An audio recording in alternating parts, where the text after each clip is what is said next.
Hey makers, Bin Zheng here, and today we're diving deep into the world of injection molding quotes. Whether you're a seasoned pro or just starting out, getting accurate quotes for your injection molded parts can be a real challenge. Miscommunication, vague specifications, these are just a couple of the pitfalls that can lead to costly mistakes down the line. But fear not, we're going to break down the process, step by step, arming you with the knowledge you need to get the best possible quotes for your next project. Alright, let's get down to brass tacks. When you're looking at an injection molding quote, it's not just about the price per part. You've got to consider the whole enchilada. First up, you've got the mold itself. This is the heart of the operation. The cost of the mold is going to depend on complexity, size, and the type of steel used. Trust me, you don't want to skimp on mold quality. A good mold will last for thousands, even millions of cycles, so factor that into your calculations. Next, you've got the part cost. This is influenced by the material used, the weight of the part, and the cycle time, how long it takes to mold a single part. Remember, faster isn't always better. Sometimes, slowing down the cycle can actually improve part quality and reduce defects. But that's a conversation for another time. Don't forget about secondary operations. These are all the extra steps that happen after the part is molded. Things like trimming, machining, surface finishing, and assembly. Make sure these are clearly outlined in the quote so you're not caught off guard by hidden costs. And lastly, you've got tooling. This includes any specialized fixtures or jigs needed to manufacture your parts. Now, when it comes to suppliers, you want to make sure you're working with pre-qualified folks, especially in China.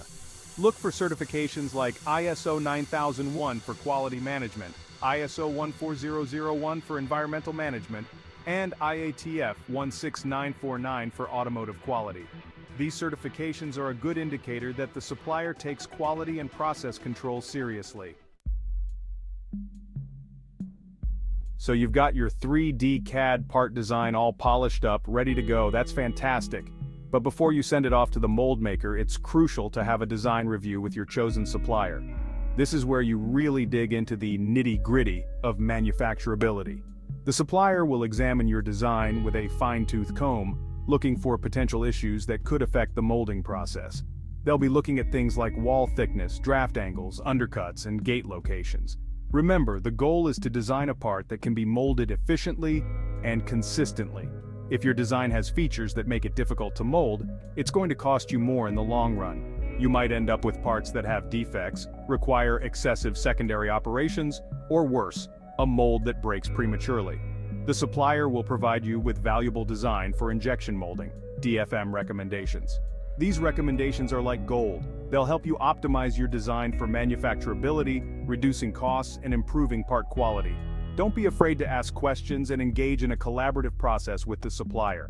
The more you understand the nuances of injection molding, the better equipped you'll be to create a successful product. Alright, now it's time to play the field.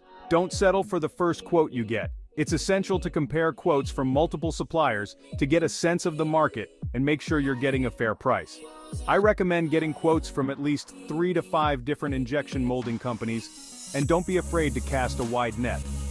Look for suppliers across various regions of China, each with its own strengths and pricing structures. When you're comparing quotes, make sure you're comparing apples to apples. Pay close attention to the breakdown of costs. Are the mold costs, part costs, secondary operations, and tooling clearly outlined? If something seems vague or unclear, don't hesitate to ask for clarification.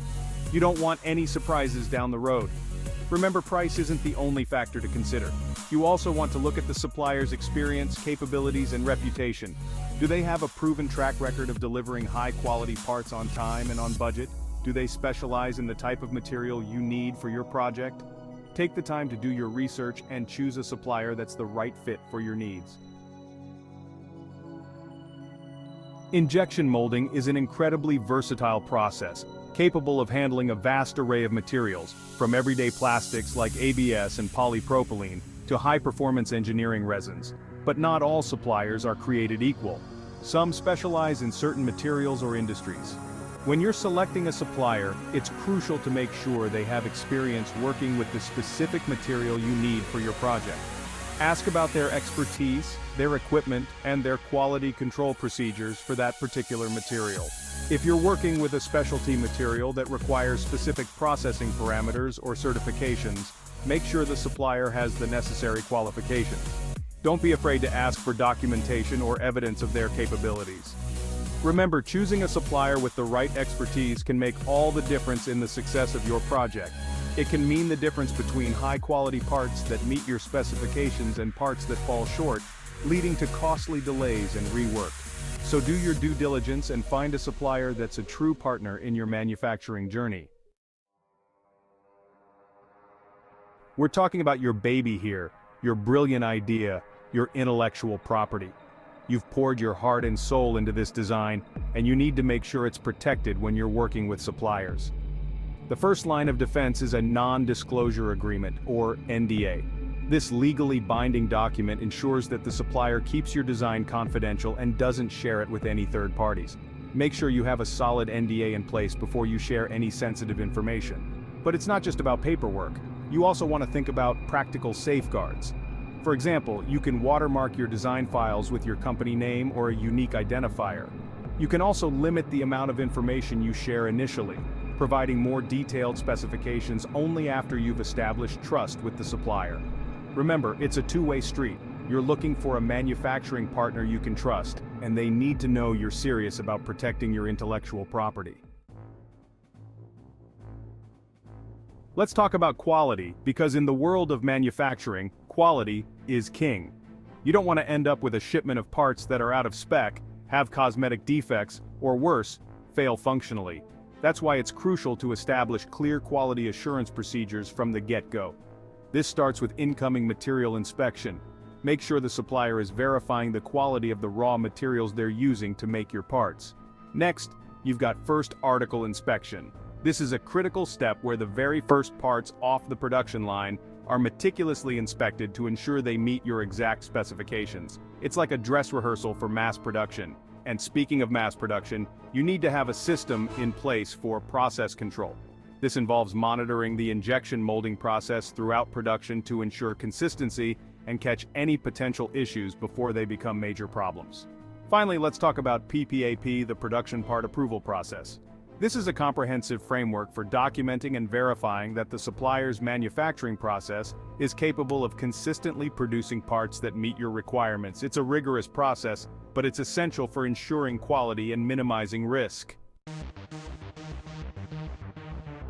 Okay, you've designed your parts, selected your supplier, navigated the quoting process, ensured quality control. You're in the home stretch. Now it's time to get those beautiful injection molded parts shipped to your doorstep. The first step is to decide on the mode of transportation. Air freight is faster but more expensive, while sea freight is slower but more economical. The choice depends on your budget, your timeline, and the size and weight of your shipment. Once you've chosen your shipping method, you'll need to work with a freight forwarder.